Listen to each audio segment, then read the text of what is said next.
હે હું લેવા આવ્યા? એ વસ્તુ જોવે પણ સસ્તું જોવે.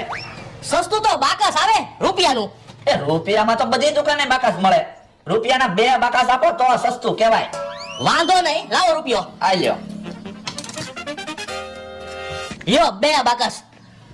પણ બાકસમાં દિવાસળી તો નથી. તમારે રૂપિયાના 2 બાકસ જોવે તો બાકસ ખાલી જ આવે ને.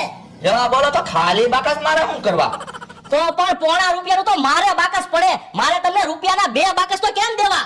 તો આ કઈ સસ્તું થોડું કહેવાય? એક કામ કરો, ઓલી 10 ની સાની ભૂકી છે ને એ 5 માં મને આપો તો સસ્તું આપ્યું કહેવાય. વાંધો નહીં, લાવો 5 રૂપિયા. આ લ્યો.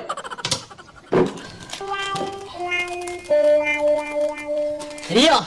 લ્યો બોલો, અડધી સાની ભૂકી તમે કાઢી લીધી. પણ કિંમત તો જોવો, 10 રૂપિયા લખીને તોય મેં તમને 5 રૂપિયામાં સાની ભૂકી આપી. લ્યો બોલો, અડધી સાની ભૂકી કાઢી લીધી તો એમાં તો હું સસ્તું કહેવાય? 5 ની જ ભૂકી આપી તમે. ઉભા રહ્યો, હું તમને મફત